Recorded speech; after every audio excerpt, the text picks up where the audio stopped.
Subscribe now and press the bell icon. Never miss an update. चलिए आज हम लोग हेरिडिटी एंड इवोल्यूशन के 5वें लेक्चर पे बात करेंगे। इससे पहले हम लोग 4 लेक्चर के बारे में अध्ययन कर चुके हैं, जिसमें हम लोग सबसे पहले हेरिडिटी क्या है, जेनेटिक्स क्या है, इनहेरिटेंस क्या है, मेंडल्स का जो बैकग्राउंड था वो किस तरह से था, मेंडल जो है वो पी प्लांट को ही यानी कि स्वीट पी को ही अपने एक्सपेरिमेंट मटेरियल के लिए क्यों चुना। इसके अलावा मेंडल्स का लॉ ऑफ इनहेरिटेंस क्या था, वेरिएशन क्या है, वेरिएशन का क्या बेनिफिट हम लोगों को देखने के लिए मिला, मेंडल्स के द्वारा जो स्टडी किया गया कैरेक्टर, कॉन्ट्रास्टिंग कैरेक्टर 7 वो क्या क्या है। इसके अलावा मेंडल्स के एक्सपेरिमेंट में जो टर्म यूज किया गया, इन सारी चीजों के बारे में हम लोग पीछे के क्लास में अध्ययन कर चुके हैं। आज हम लोग शुरू करेंगे expression of traits. Expression of traits यानी कि जो लक्षण पीछे आने वाले मतलब पीछे के जनरेशन में है वो नेक्स्ट जनरेशन में जो जा रहा है तो कैसे जा रहा है, कारण क्या रहा है एक बात, और दूसरा कि अगर वो कारण है तो उसका मैकेनिज्म फिर क्या है। मतलब सबसे पहला ये मतलब कि कारण क्या है कि वो क्यों आ रहा है, दूसरा कि अगर आ रहा है तो उसका प्रोसेस क्या है। तो इस चीज पे आज हम लोग चर्चा करेंगे, लेकिन उससे पहले अगर आप चैनल पे नए हैं तो चैनल को लाइक, शेयर और सब्सक्राइब जरूर करिए ताकि आगे आने वाले वीडियो का नोटिफिकेशन आपको मिलता रहे। चलिए हम लोग शुरू करेंगे एक्सप्रेशन ऑफ ट्रेट्स, या हम लोग मैकेनिज्म ऑफ हेरिडिटी टॉपिक बनाते हैं, मैकेनिज्म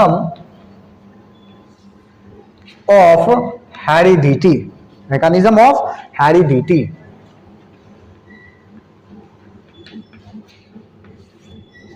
चलिए समझेंगे यहां मैकेनिज्म ऑफ हेरिडिटी क्या है, किस तरह से है।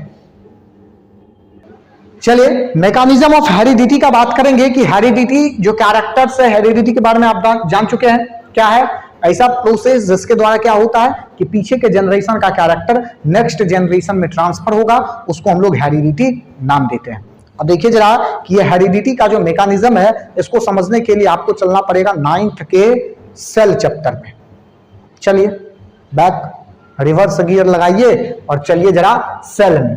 ये रहा आपका सेल। अब ऐसा नहीं होता, ये केवल आपको समझाने के लिए बताया गया है। अब ऐसा नहीं सोचना है कि हमारा सेल जो है वो गोलाकार है, गोल है, शेप उसका राउंड है, ऐसा नहीं सोच रहे हो। हाँ, ऐसा सोचना भी नहीं है। ये केवल आपको एक आउटलाइन डायग्राम दिखा गया, ना इतना बड़ा तुम्हारा सेल होगा या मेरा भी सेल इतना बड़ा सेल नहीं होता है। सेल माइक्रोस्कोपिक स्ट्रक्चर है जिसको देखने के लिए हम लोग को क्या करना पड़ता है, माइक्रोस्कोप का सहारा लेना पड़ता है। बात समझ गए? तो इस सब बात को ध्यान में रखेंगे।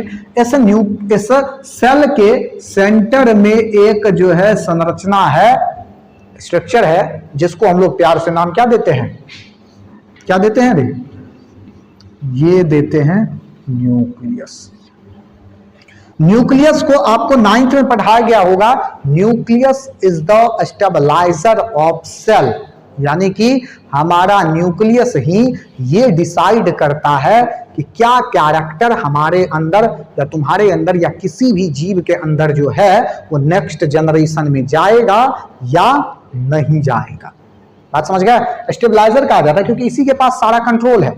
स्टेबलाइजर, घर में टीवी वाला स्टेबलाइजर देखे हो, स्टेबलाइजर वाला टीवी, अब तो इनबिल्ट स्टेबलाइजर आता है, वो एलईडी, पहले ऐसा नहीं था। डब्बा वाला जब टीवी था तो उसमें स्टेबलाइजर होता था जिसमें वोल्टेज 150 से स्पार होता, रेड कलर जलने लगता, नीचे होता ग्रीन कलर जलने लगता, ये ना होता था। तो वोल्टेज लो और हाई को कंट्रोल करने के लिए स्टेबलाइजर हम लोग लगाते हैं। उसी तरह से यहां पर भी क्या होता है कि ये जो न्यूक्लियस है हमारा, ये क्या करता है कि स्टेबलाइजर की तरह काम करता है। किसके लिए? सेल के लिए।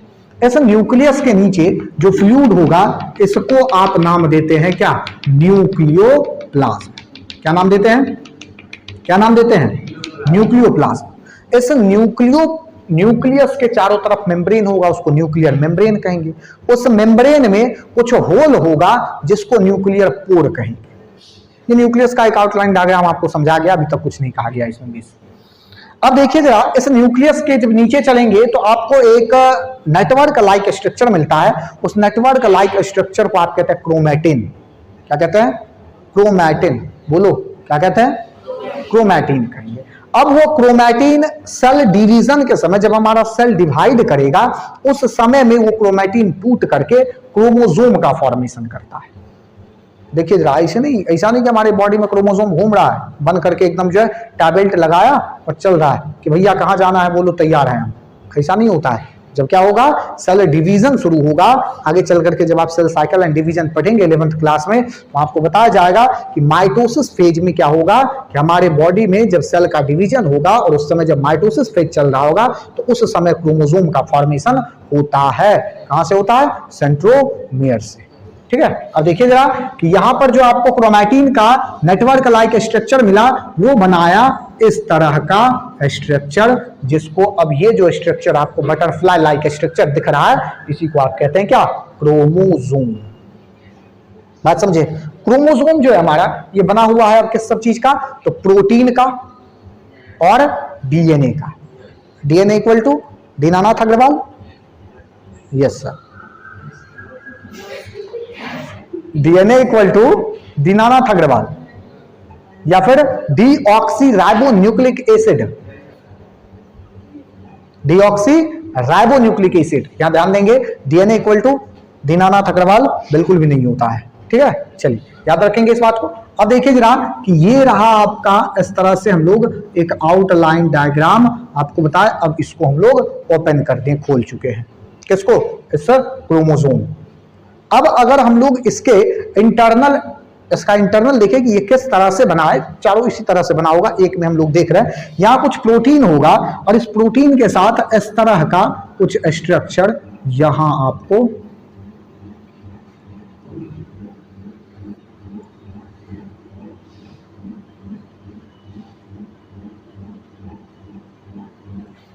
इस तरह से आपको कुछ स्ट्रक्चर देखने के लिए मिलता है और यही स्ट्रक्चर आपका डीएनए है।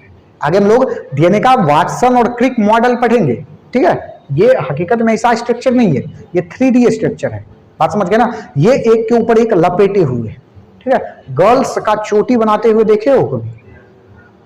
देखे हो? तो गर्ल्स का जो चोटी बनता है ना, इस डीएनए का स्ट्रक्चर कुछ उसी तरह का है कि देखोगे कि दोनों तरफ से जो है क्या है, आ रहा है और एक जो है उस सेंटर से निकल रहा है। हमेशा इसी तरह से बनता है। कभी देखे हो? देखे हो अगर तो डीएनए का स्ट्रक्चर मान लेना है कि वही है। बात समझ गए? या नहीं तो अगर आप हिंदी फिल्म देखते होंगे पुराना वाला, तो उसमें आप देखते होंगे कि एक जैसे छत पे जाना है तो इस तरह का सीढ़ी है, घूमते हुए चल रहा है, तो वही डीएनए का स्ट्रक्चर है। बात समझ गया? हम लोग बना देते हैं कि दिस वन इज डीएनए, ऐसा नहीं है ये डीएनए। बात समझ गए ना? ये डीएनए नहीं है, ना ही ये डीएनए। अब कहोगे बना क्यों रहे हो? तब तो बना इसलिए रहे क्योंकि आपको समझाना है। बात समझ गए ना? इसलिए आपको ये आउटलाइन डायग्राम दे दिया गया कि आप अगर ये सोच रहे हैं कि डीएनए हमारा ऐसा ही है तो बिल्कुल गलत सोच रहे हैं, आपको नहीं सोचना है। बात समझ गए? चलिए बढ़ते हैं आगे। अब ये DNA deoxyribonucleic acid ही सारा कैरेक्टर्स को क्या किया हुआ है? स्टोर किया हुआ है। DNA is the genetic material in all organism except some virus। कुछ वायरस को अगर आप छोड़ दे तो ये जो हमारा डीएनए है ये क्या है? जेनेटिक मटेरियल है, यानी कि कैरेक्टर्स को एक जनरेशन से नेक्स्ट जनरेशन में ले जाने का काम इसी का होता है। बात कुछ समझ में आई? चलिए तो अब ये क्या है कि इस तरह से डीएनए है। अगर हम लोग एक डीएनए का अभी हम लोग देखें कि अगर एक आउटलाइन डायग्राम देखें, कुछ मिलता जुलता स्ट्रक्चर, तो हम लोगों को कुछ इस तरह का ही मिलेगा। अब यहां आपको पहले ही बताया गया था मेंडल्स के जेनेटिक्स में ही, मेंडेलियन जेनेटिक्स जब हम लोग पढ़ रहे थे तो आपको जीन का चर्चा किया गया था। Functional unit of DNA is called gene. Functional unit of DNA is called gene. तो हम लोग देखे थे वहां पर, उस समय में आपको बताया गया था कि अगर मान लेते हैं कि ये एक डीएनए है तो ये हमेशा पूरा का पूरा सेगमेंट एक्टिव नहीं है, कुछ पार्ट पार्शियली, ये या ये। तो ये अगर एक्टिव है ये रीजन, तो ये वाला रीजन क्या होगा? एक्टिव नहीं होगा। ये अगर एक्टिव है तो ये दोनों एक्टिव नहीं होगा, ऊपर वाला एक्टिव है तो ये दोनों एक्टिव नहीं होगा। बात समझ रहे कुछ? तो यहां क्या है कि कुछ ही पार्ट जो है वो एक्टिव है और जो एक्टिव है उसको हम लोग कह देते हैं जीन। बात समझ गए? इस जीन में क्या होता है कि अपना एक न्यूक्लियोटाइड सीक्वेंस है। क्या है? अपना एक न्यूक्लियोटाइड सीक्वेंस, न्यूक्लिक एसिड का सीक्वेंस है। बात समझ गया? वो जो न्यूक्लियोटाइड है उसको हम लोग क्या कहते हैं? Nucleic acid.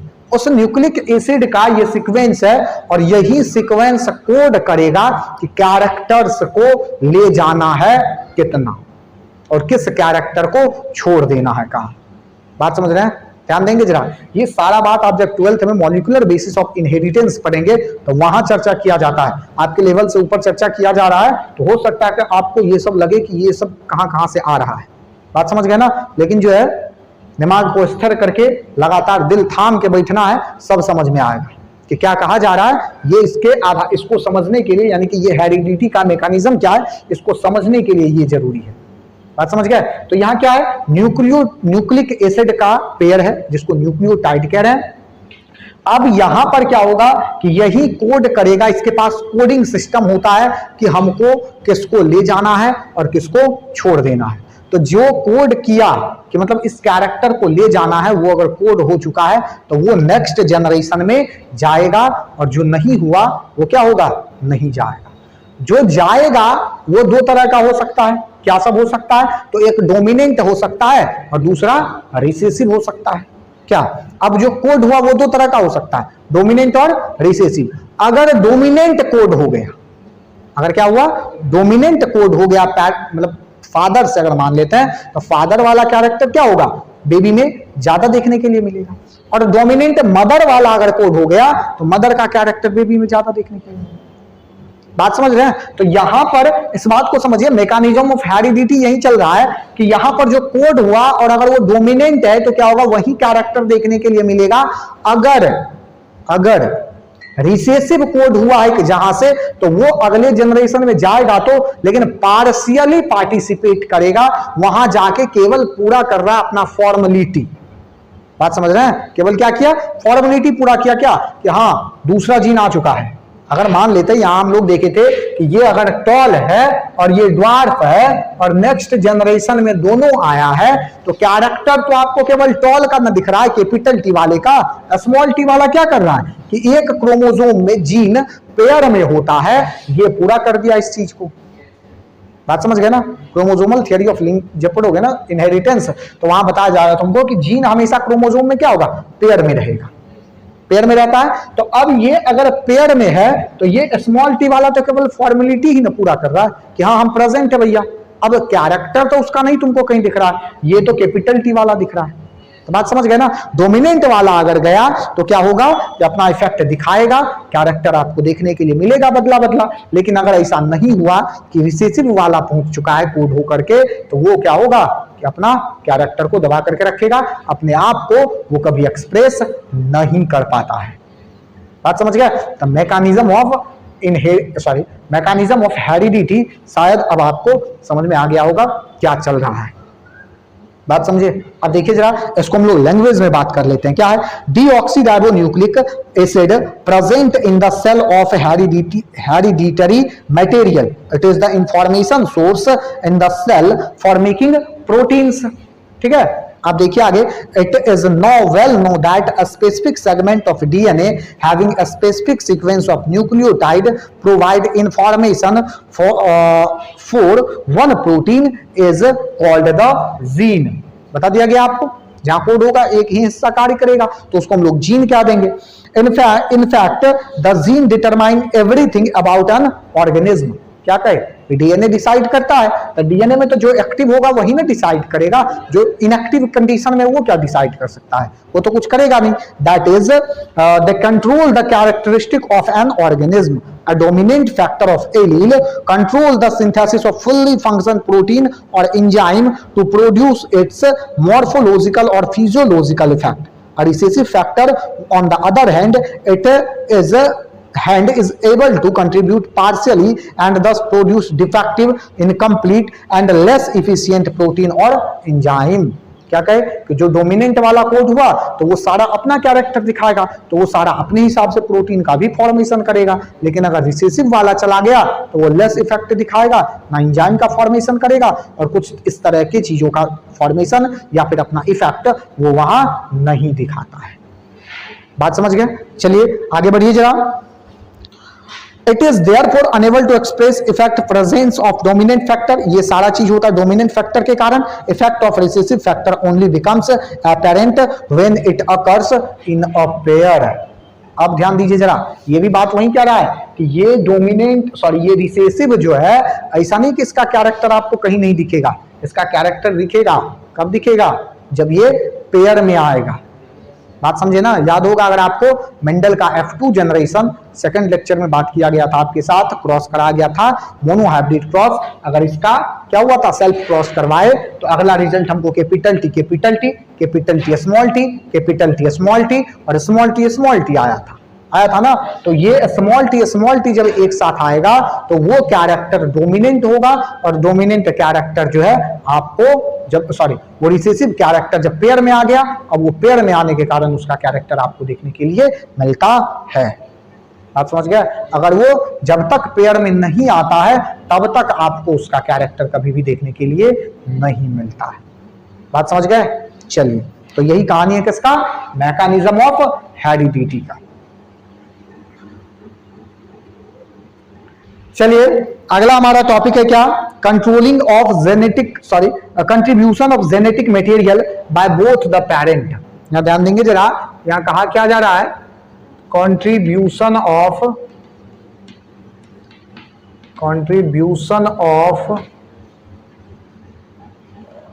Genetic material by both of parent. क्या होता है कि ये जो कंट्रीब्यूशन है, यानी कि ध्यान दीजिए जरा, यहां कहा क्या जा रहा है, अगर मेंडल के अनुसार हम लोग देखें, contribution of genetic material by both the parent, कहने का मतलब है कि अगर हम लोग मेंडल के अनुसार देखते हैं, मेंडल्स का लॉ, तो मेंडल्स का लॉ क्या कहता है कि जो कैरेक्टर्स नेक्स्ट जनरेशन में जाएगा, कोई भी कैरेक्टर आपके पेरेंट्स से यानी कि मदर और फादर से ही क्या होता है कि बच्चे में यानी कि नेक्स्ट जनरेशन में जाएगा। तो यहां पर जो ये नेक्स्ट जनरेशन में जा रहा है वो हमेशा दोनों का क्या होगा, इक्वल अमाउंट जो है वो नेक्स्ट जनरेशन में ट्रांसफर होता है। इक्वल अमाउंट ऑफ जो कैरेक्टर्स है वो transfer by mother and father. अब यहां ध्यान दीजिए जरा क्या कहा जा रहा है, according to Mendel's interpretation, both parent contribute equally of DNA of the progeny during sexual reproduction. Also, both parent help in determining the traits in the progeny. अब कहने का मतलब क्या है कि जो DNA जब देगा ही तो जीन भी आया, जीन आया तो हम लोग देखे थे पीछे के लेक्चर में कि एक कैरेक्टर का दो अलग अलग एलील आपको देखने के लिए मिलता है ना। जैसे टॉल था तो टॉल का हाइट था तो हाइट का दो एलील था, उसका हाइट का डीएनए तो एक ही ना होगा, एक ही क्रोमोसोम उसको कंट्रोल कर रहा है। अब उस क्रोमोसोम का दो अलग अलग एलील यानी कि ट्रेट्स हम लोग को देखने के लिए मिलता है। क्या सब, एक टॉल एक ड्वार्फ, एक टॉल और दूसरा ड्वार्फ आपको देखने के लिए मिल रहा है। उसी तरह से जब पेरेंट का जो कैरेक्टर नेक्स्ट जनरेशन में ट्रांसफर होगा तो वहां आपको यह देखने के लिए मिलेगा कि दोनों इक्वली क्या किया है, आया है, और दोनों का कैरेक्टर क्या है, बराबर है। और अपने आप को जब एक्सप्रेस करेगा तो उम्मीदतः, ये मेंडल ये इस बात का पुष्टि नहीं कर पाया, मेंडल का कहना ये हुआ कि उम्मीदतः नेक्स्ट जनरेशन में सब कुछ क्या होगा, बराबर ही रहेगा। लेकिन ध्यान देंगे जरा, आपको यह भी समझना है कि क्या वहां पर डोमिनेंट और रिसेसिव भी तो हो रहा है, वहां पर डोमिनेंट और रिसेसिव भी तो हो रहा है। तो जो कैरेक्टर डोमिनेंट होगा वो तो रिसेसिव वाले के कैरेक्टर को दिखने नहीं देगा। बात समझ रहे हैं? तो ध्यान दीजिए जरा, इस पे भी मेंडल अपना जो है कहानी कुछ लिखा है। In other word both parent contribute a copy each of same gene and both male and female gamete therefore have only one set of all gene. Thus each plant of F1 generation has two sets of all gene, one inherited from each parent. कहने का मतलब यहां ये है कि Mendel जब dominant और recessive वाले कैरेक्टर का बात किया है तो उस समय में मेंडल क्या कहा कि ये तो प्लांट पे बात किया जा रहा है, लेकिन ह्यूमन के केस में अगर आप बात करेंगे तो वहां क्या होगा कि दोनों कैरेक्टर का एक एक कॉपी नेक्स्ट जनरेशन में आएगा। अब वहां कभी कभी ऐसा हो सकता है कि वो क्या होगा कि एक दूसरे पर डोमिनेंट हो जाए, यानी कि कोई डोमिनेंट हो जाए और कोई जो है वो क्या हो रिसेसिव कंडीशन में पहुंच जाए। बात समझ गए? तो जो अगर कोई डोमिनेंट कैरेक्टर है यानी कि डोमिनेंट हो रहा है तो वो अपना कैरेक्टर क्या करेगा दिखाएगा, और जो रिसेसिव स्टेज में है वो अपना कैरेक्टर नहीं दिखाएगा। बात समझ गए? यानी कि वो प्रेजेंट तो होगा उस जनरेशन में लेकिन नहीं दिखेगा, लेकिन हो सकता है कि नेक्स्ट जनरेशन में F2 जनरेशन में उसका कैरेक्टर दिखे, लेकिन कुछ ही ऑर्गेनिज्म में मात्र 25% ऑर्गेनिज्म ऐसा होगा जिसमें उसका कैरेक्टर आने का चांस है। ये वाला याद है ना, कैपिटल टी स्मॉल टी इसको क्रॉस कराए तो ये, और फिर इसको क्रॉस करा दोगे कैपिटल टी स्मॉल टी से, तो आपका रिजल्ट क्या आता है देखने के लिए क्या मिलेगा, ये मिलेगा ना कैपिटल टी स्मॉल टी और स्मॉल टी, तो 25% कैपिटल टी मिला ना, 50% कैपिटल टी स्मॉल टी मिला ना, और ये 25% मिला ना, तो 25% ही ना चांस है कि जो रिसेसिव वाला कैरेक्टर है वो आपको नेक्स्ट जनरेशन में देखने के लिए मिलता है। बताइए, बात पता चला? तो यही कह रहा क्या, contribution of genetic material by both of parent, contribution of genetic material by both of parent, यही कहना है। चलिए आगे हम लोग आते हैं अब क्रोमोसोम के स्ट्रक्चर पे। जो हमारा नेक्स्ट टॉपिक होगा, इसी क्रोमोसोम को पूरा हम लोग खोल करके देखेंगे कि इस क्रोमोसोम में क्या क्या सब चीज प्रेजेंट है, वो किस तरह से काम कर रहा है, और उसका प्रोसेस जो है फंक्शनल जो यूनिट है वो किस तरह से है, और इसका स्ट्रक्चर जो है वो किस तरह से होगा, इसके इंटरनल इसका जो इंटरनल ऑर्गन है उसका स्ट्रक्चर किस तरह से होगा, इसका जो एक्सटर्नल ऑर्गन जो पार्ट है उसका स्ट्रक्चर किस तरह से होता है।